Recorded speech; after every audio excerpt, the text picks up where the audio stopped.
नमस्कार, मैं हिमांशु। आप देख रहे हैं न्यूज बाइसिस को। आपको बता दें कि बंगाल में आज जो है शपथ ग्रहण हुआ है। बंगाल के नए मुख्यमंत्री बने हैं शुवेंदु अधिकारी। वहीं 5 मंत्रियों ने शपथ लिए हैं। तो ऐसे में हम खास बातचीत करेंगे। हमारे साथ प्रवक्ता बीजेपी के हमारे साथ है राकेश पौदार जी हमारे साथ है। जिस प्रकार से बंगाल में टीएमसी से जो है कड़ी सामना करना पड़ी है बीजेपी को, तो ने भारी मतों से जो है वहाँ विजयी हुई है। आज जो है वहाँ जो है शपथ ग्रहण हुआ है और शुवेंदु अधिकारी को वहाँ का जो मुख्यमंत्री बनाया गया बंगाल को, इसको आप कैसे देख रहे हैं? पहले तो देना चाहता हूं जिन्होंने अपने मत से भारतीय जनता पार्टी का सरकार बनी है, श्यामा प्रसाद मुखर्जी जी का जो धरती है, हम लोग कहा करते थे जहां हुआ बलिदान मुखर्जी वो कश्मीर हमारा है, लेकिन जन्मस्थली पे श्यामा प्रसाद मुखर्जी की जन्मस्थली पे भी हमारी सरकार बनी है। इसीलिए बंगाल की जनता को बधाई के पात्र हैं। और मैं कहना चाहता हूं, हुमायूं कबीर कहते थे कि मैं मस्जिद बनाऊंगा, जामा मस्जिद, बाबर मस्जिद। तो मैं कहना चाहता हूं हुमायूं कबीर को, मुगलों की छाती पे भगवा ध्वज हमने लहराया है, मुगलों की छाती पे भगवा ध्वज हमने लहराया है। निकल कर देख ले कब्र से बाबर, निकल कर देख ले कब्र से बाबर, मंदिरों ही बनाया है।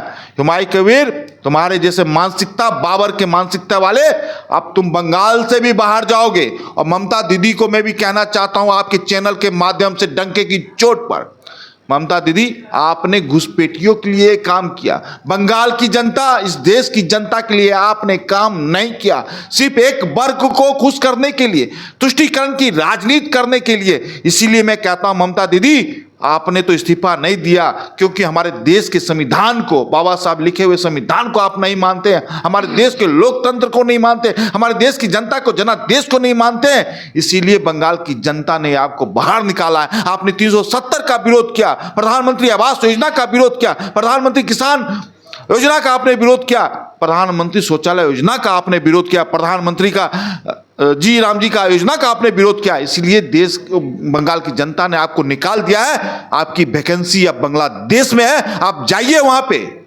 और जिन्ना से प्रेरणा लीजिए, और यूनुस जो वहां के प्रधानमंत्री हैं उनसे प्रेरणा लेकर वहां पे वैकेंसी खाली है, वहां पे जाके अपनी सदस्यता लीजिए और बांग्लादेश में जाइए और घुसपैठियों को साथ लेके जाइए जिनके लिए आपने काम किया। उसकी चिंता आपको थी, इसीलिए मैं कहना चाहता हूं बांग्लादेश चले जाइए।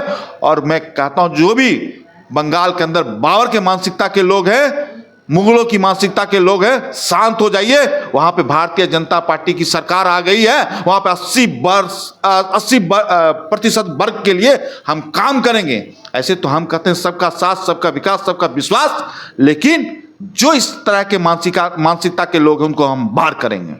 क्या लग रहा है कि बंगाल में जिस प्रकार से भाजपा की सरकार बनी है, तो क्या अपराध मुक्त बंगाल हो जाएगा?